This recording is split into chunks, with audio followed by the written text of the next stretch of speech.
Wow, yesterday was so strange. Prosecutors dropped all charges against Jussie Smollett, but said, don't take that to mean that he's innocent. What? Even Chicago's own Democrat Mayor Rahm Emmanuel is against Jussie. Also, not one single Democrat voted to bring Alexandria Ocasio-Cortez's Green New Deal up for a vote in the Senate. Not a single one. We'll go over all of that, plus a new way for men to express their masculinity. I'm Bobby Eberle. This is a 13-minute news hour. God bless the United States of America.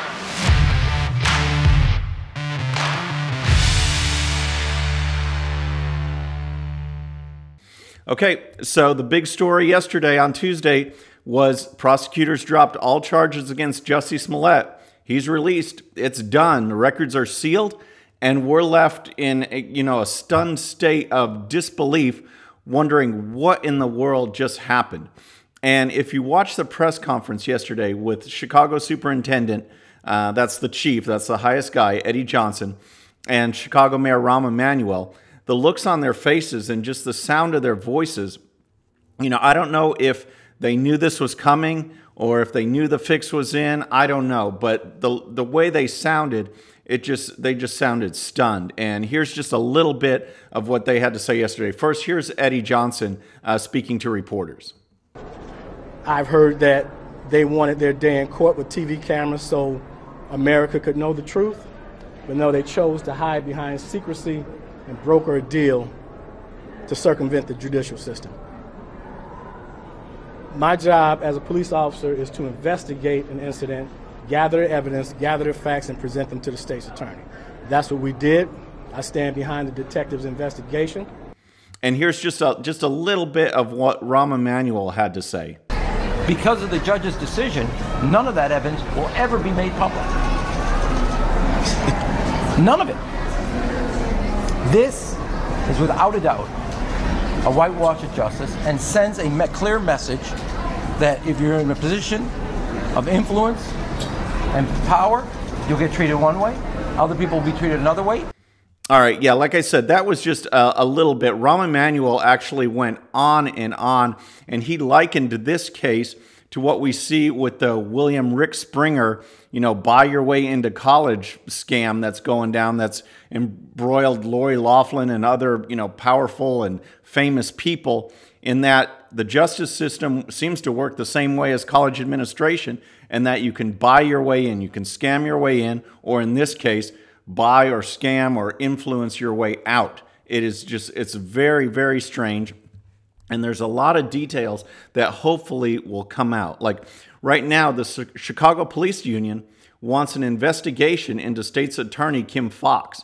And here's some of the report, because it's really interesting what's gone down behind the scenes to lead to this sudden, dismissal of all charges and, failure to prosecute. Let's look at what CNN had to say about this.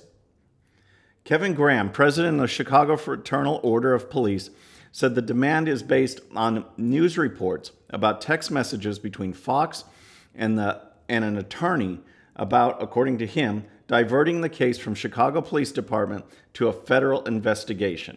Okay, well, why are they wanting an investigation into State's Attorney Kim Foxx? Well, CNN dove into this and found some text messages, and it's really makes you scratch your head wondering what's going on. Let's take a look at the CNN report. Text messages obtained by CNN through an open records request show Smollett family friend Tina Chen, a former chief of staff for First Lady Michelle Obama and a lawyer, reached out to Foxx on February 1. Chen wrote, the family had concerns about the investigation. Foxx emailed Chen saying, in part, spoke to Superintendent Johnson. I convinced him to reach out to FBI to ask they take over the investigation. He is reaching out now and will get back to me shortly. All right, so see, this is starting to get strange when you have, a person that, was chief of staff for Michelle Obama reaching out to the attorney. Kim Foxx, the state's attorney, she was assigned to be the lead prosecutor for Jussie Smollett, or against Jussie Smollett. And now you see just, a few days after the attack, alleged attack, that this exchange is going on. And so here's what CNN adds to this.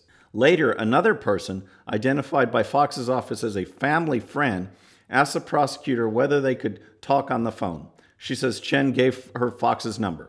Hours later, Fox texts the unidentified family friend that she spoke to the police superintendent earlier, and he made the ask, trying to figure out all the logistics. The person responds, OMG, this would be a huge victory.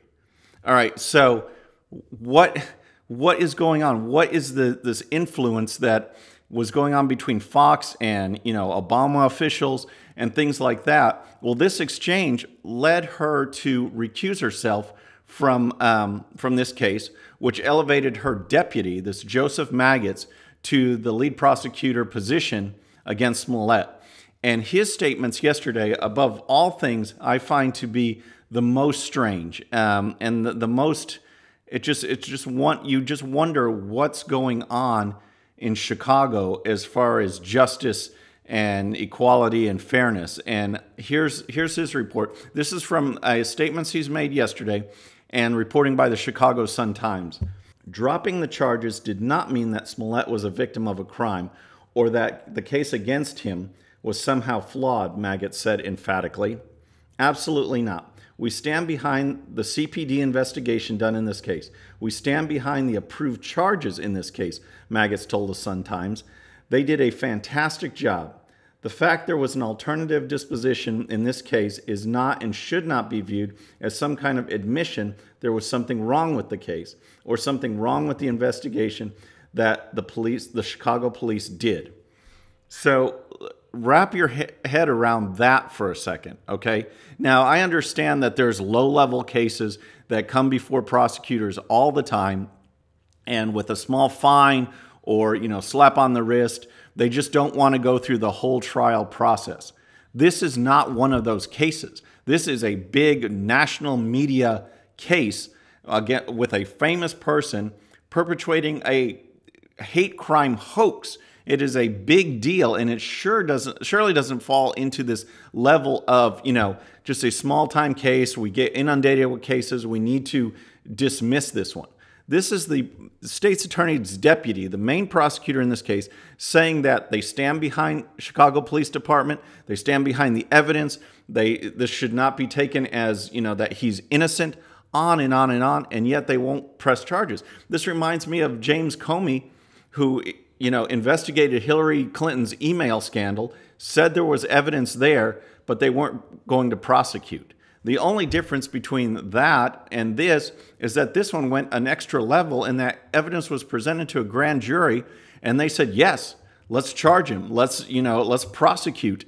And then the prosecutors decided to drop it. So, this news report, delivers more questions than answers, but it's just really telling what Maggots had to say in that Chicago PD, even according to him, did everything right, and yet the charges are going away. So hopefully there'll be more investigation spurred on by the police union into Fox, and also maybe the FBI will actually look at the initial case of the hate letter that was also, allegedly sent by Jussie to himself.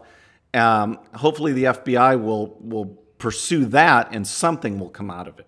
All right, on to the next segment. Okay. Yesterday in the Senate, they were supposed to debate AOC's, Alexandria Ocasio-Cortez's Green New Deal.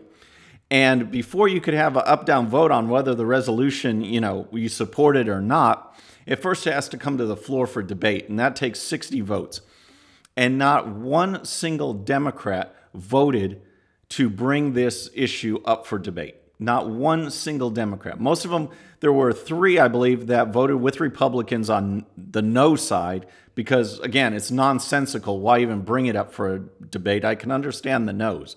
But most of the Democrats voted present, and that includes all the leading Democrat candidates for 2020 presidential election. We're talking Sanders, we're talking Warren, we're talking Harris, we're talking Booker, Gillibrand. The list goes on and on.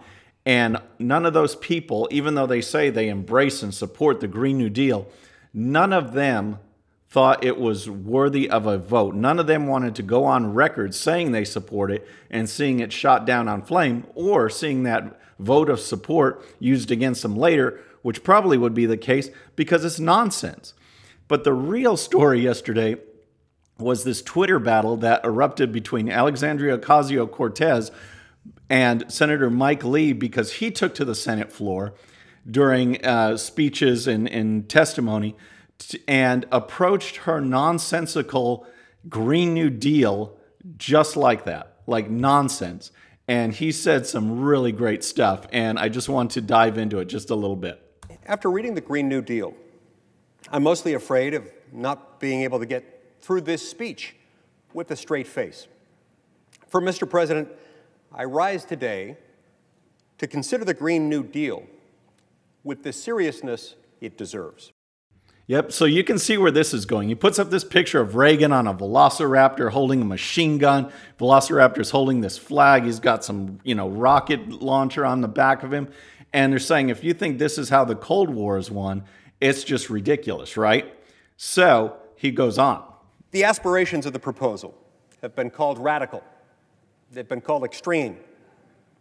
But mostly, they're ridiculous. There isn't a single serious idea here, not one. Yep, you can see where this is going. And so he says that part of the Green New Deal, part of that what is so important is, one of their major tenets, is doing away with airplanes. So he asks, how is this going to affect people? How will people get from here to there? And what about people in Alaska in the winters? How are they going to travel? Well, he has a solution for that. Star Wars, Empire Strikes Back, Tauntauns. Take a look. This is a beloved species of reptomammals, native to the ice planet of Hoth. All right, so that's Alaska. But then he asks, well, what about Hawaii? If there's no airplanes, how are they supposed to get to the mainland? How is tourism supposed to flourish for the island state? Well, he has a solution for that. He says swimming's out of the question. You can't really rely on jet skis because those are gas guzzlers. So what does he do? Aquaman and his giant seahorse. I draw your attention, Mr. President, to the 20-foot impressive seahorse he's riding. Under the Green New Deal, this is probably Hawaii's best bet. So all of this was just too much for Alexandria Ocasio-Cortez. She took to Twitter and she posted this. Like many other women and working people, I occasionally suffer from imposter syndrome. Those small moments, especially on hard days, where you wonder if the haters are right. But then they do things like this to clear it right up. If this guy can be senator, you can do anything. Well, you know what? AOC is actually my inspiration, because if she can become a member of Congress, then people can really do anything. I mean, it's just absolutely nuts. And this went back and forth. There's other tweets that they were made, and Mike Lee's, watch his speech. I'll try and link to it in the description, but it is just absolutely priceless. Okay, so we're out of time for today's show. You'll have to wait for the new men's cuddling approach to masculinity for another day. But please tune in next time. We'll go over that and a whole lot more. I'm Bobby Eberly. This is a 13-Minute News Hour.